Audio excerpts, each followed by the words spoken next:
Welcome to Brave Healer Productions. It's time to experience what's possible.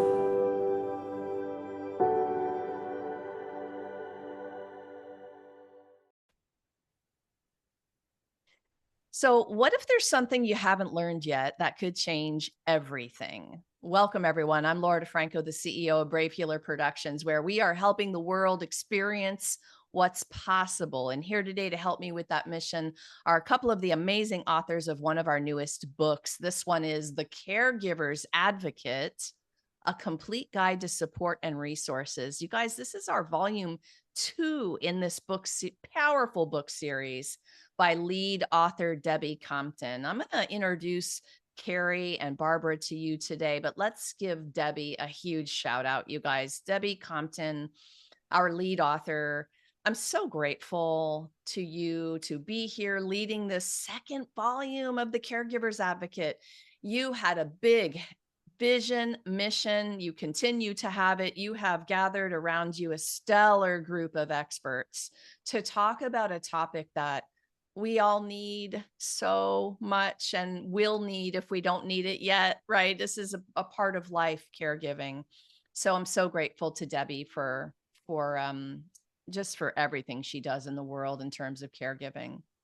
So I've got a couple of cool people in my Zoom room today. A certified senior advisor, Carrie Ann Sandsmark, brings her wealth of experience and passion to the realm of caregiving with practical insights and heartfelt stories that resonate with caregivers worldwide.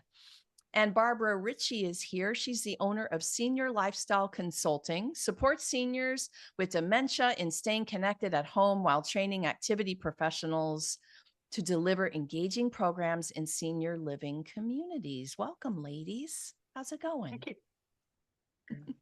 Good. It's great. I'm happy to have you both here. Carrie, let's start the party with you today. Give us a little bit of the why behind the story in your chapter. Oh, this is it was a pinnacle part of all my millions of questions. I get told a lot, I ask too many questions, and that's why I keep trying to find an answer to how can we do this a little bit better.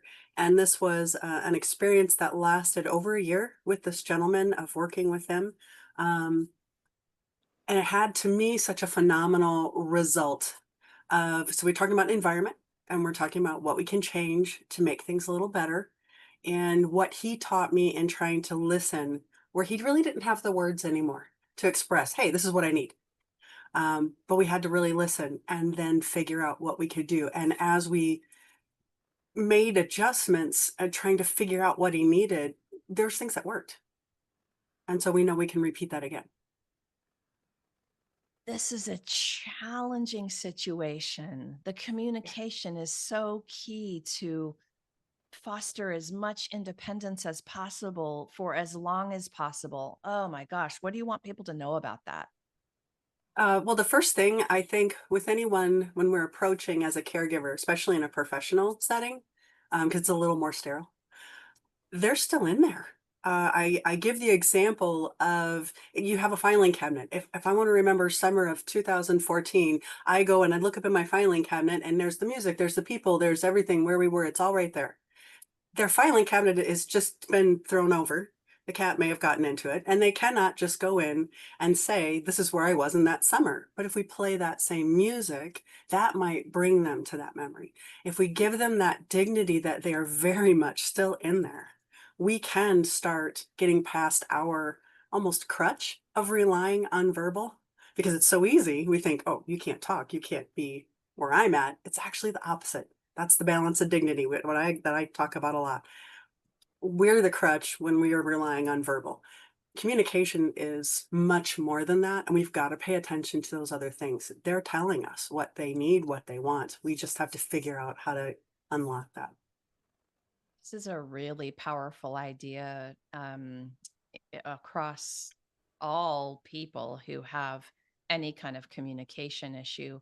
I think when we force ourselves to be present fully to right. Yes. Like that's a big potato stuff for any human with any problem when you're having a Yeah. communication issue. Yeah, tell me more. Looking them in the eyes instead of being a little bashful, like, oh, I don't know what to do. If you look them in the eyes and you watch how they're standing, how they're sitting, and we see some obvious verbal cues, but or not verbal cues, but physical cues. If I'm retracting, we know that it's a little fearful. So if they're not retracting and they're relaxed, we'll take notice of what's around them that's helping them be that way. And if they are retracting and they're not relaxed, take notice of what's happening around them so we can take that away. And so watching and having this communication with this gentleman that the story was about was in piecing together what his family could say, because I wasn't there in his past, any pieces that he liked, and then looking around to notice when he kind of went, oh, well, what noise was happening at that time? Or was the lighting at that time? Was there something uncomfortable that we bumped into? And when he was comfortable, what was the noise like? So it's all looking at the same things, just noticing if it is bothering them or not bothering them. And then knowing Yes. a little bit of dementia itself, where we know that the world is kind of coming in a little bit and they can handle everything but one at a time, not 10 things at a time, just one at a time. So if we have the noise is lower, the lights are not so bright, well, then maybe I can communicate a little better one on one because my brain's not trying to filter out everything else that's behind me and around me that I can't really do. I can concentrate. So help them concentrate, help them give a focal point, Yeah, and then this a is lot of paying really, attention. really, really brilliant way to kick this interview off today with something so important, really, for all humans. Carrie Ann, thank you so much for saying yes to this project, for being here today to share. Thank you. Thanks for inviting. Barbara, let's hear a little bit of your why behind the story in this beautiful chapter you wrote. My why is it just came to mind that that's what was most important to me at the time is my personal journey of how dementia can be a blessing. I ran that title by a few people beforehand and they looked at me like, "Are you nuts? Do you know what I've gone through with my family, with my loved ones?" And I said, "No, but have an idea, but it can be a blessing." And it's perspective, you know. Um, I kind of explained a little, and they said, "Never looked at it that way." So I'd like to get that out so that people can change their perspective and make it an easier journey, a happy journey, a new journey, a new relationship. So that's kind of what I want to portray in that chapter. This is another super powerful topic, like life topic, seriously. Perspective, you need awareness for perspective. Awareness is everything. With awareness, you get a choice. So, the idea of perspective That's is a big deal. What do you want people to know about that?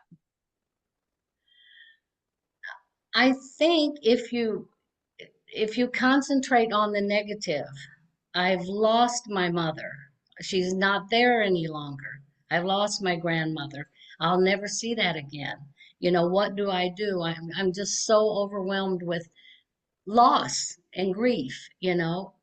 If you can just put that into a new perspective and say, okay, that's the way this disease, that's the way it goes. Accept it and then say, now what can I do? How can we approach this? If you have someone that's experienced in this and, is there to guide you like this book does, it's perfect. There's so many different aspects in these chapters that affect people, it's wonderful. Uh, I wish I had that years ago. And that's what they're going to say. I wish I had that years ago. For years and years, working as an activity director, I heard that. I wish I'd have known this. And for years, I wanted to do what I'm doing now. And after retiring a month, I decided to open my own business and do this. But it's changing your perspective. Now that I've lost that, what's ahead? Let's start a new relationship with this person. Let them get to know me. Let me get to know them. Let's try new things. Let's let's look for the joy. It's it's a whole different world. You've heard everything happens for us, not to us. Are you a fan of that saying? I kind of am. Yes. It's hard sometimes to when you're in the middle of the pit. I call it the pit. Mm-hmm. Uh-huh. And perspective, you're like, ugh, Mm. I don't know about that. Like I'm not really sure about, yeah. So it may not happen in the moment, right? Right. Right. Yeah. Exactly. It doesn't, with my particular chapter, it starts with my grandmother when I was a child. I was learning back then about dementia and had no idea, but I had already figured it out as a child how to react and how to turn a bad situation into a good one. But I didn't know that then. So, through my journey, and then when it happened with my mother, I was prepared for that. And it was, you had to read the chapter, but it was a blessing. It was a Good plug. blessing. You It was a guys do blessing. you do need to read the chapters, all of them. Barbara, All of them. thank you That's also fantastic. so much for saying yes to You. this and being a part of it. And I have a thank you for to both of you, really. I'm gonna give everyone a little peek at the cover while I say these words, but thanks for taking on the challenge I gave you to put that vulnerable story in the book. And then all of our experts are stepping up in the second parts of their chapters with their master teachings on this subject. And so many people I know are going to say what Barbara said earlier, like, I wish I had had this right in the beginning of the journey. Um, I love um I love this cover and the feeling of the support. And of course, my favorite color is purple. So it's hard to Worked I out. like to match my books, so I put on my purple shirt today. Um so Barbara, I'm going to hang out with you for just a minute and ask you this next question about those master teachings, right? You both are teaching a tool, practical experience. This book is a toolkit full of these kinds of things. And again, there's a huge thank you for it's one thing to teach people in person and you guys coach and teach and help people, but it's quite another thing to put it in black and white in a book in a way that our readers are going to have that amazing experience. And you guys just wait till you read. But what's the most important thing you want our listeners to know about how dementia can be a blessing?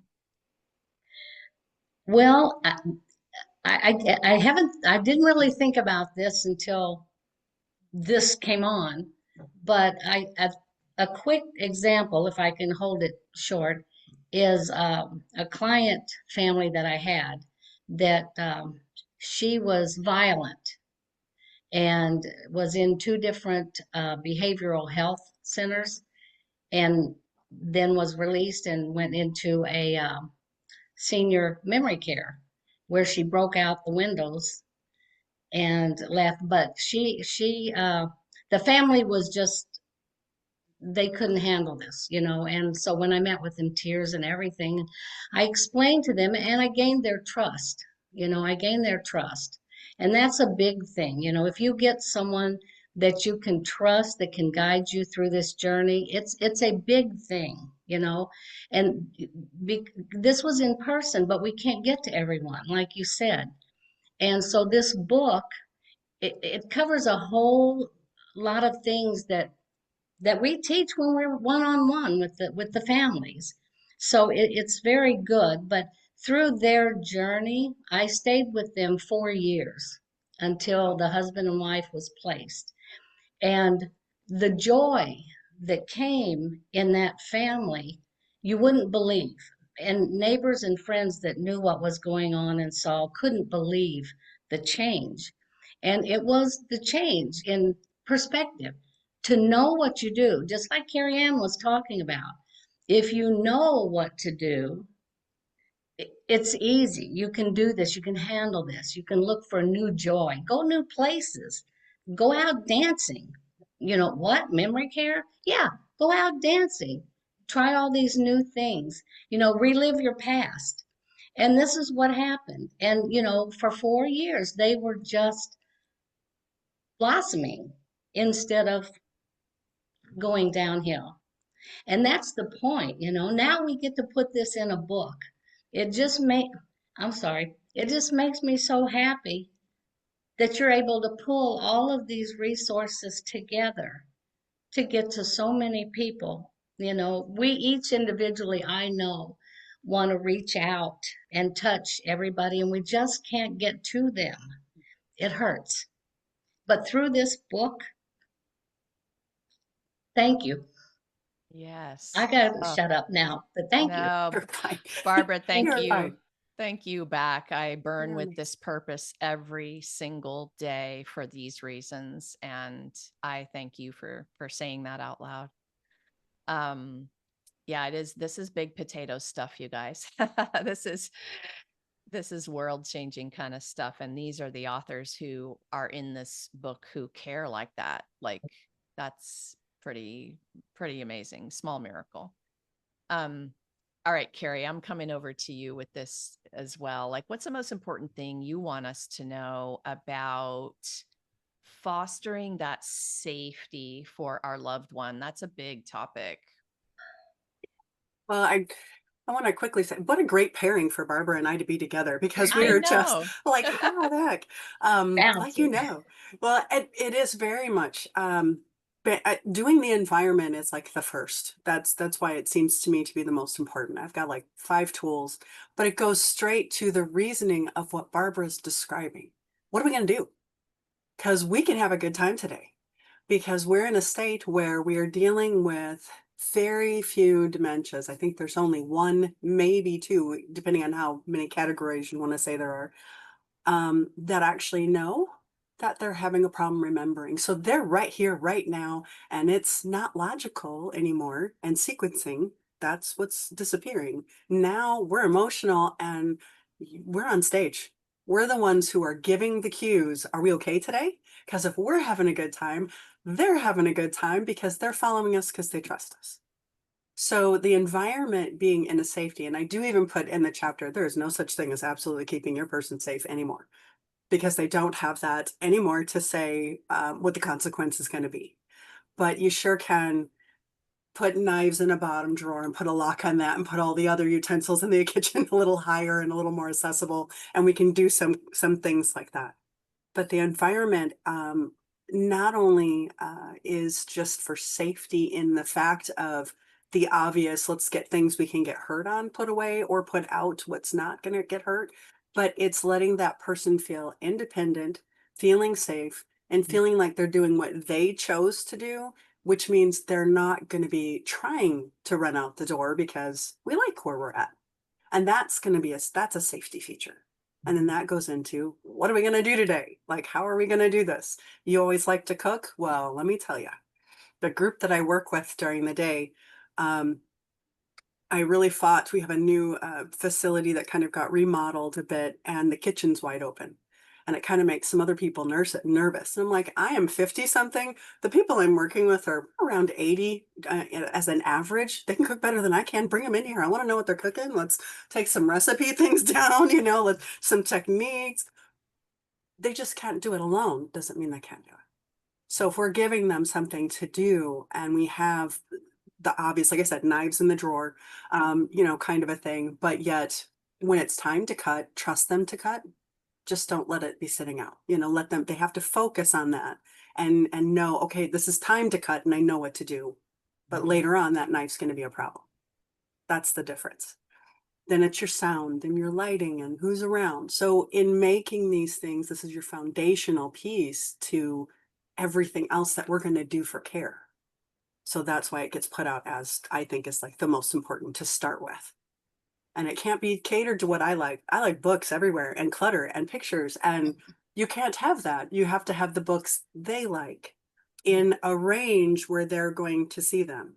And you can't have all kinds of things everywhere. You have to put out what you want them to focus on. If you're going to have a bright color of some sort in a very mundane room, that bright color better lead to something.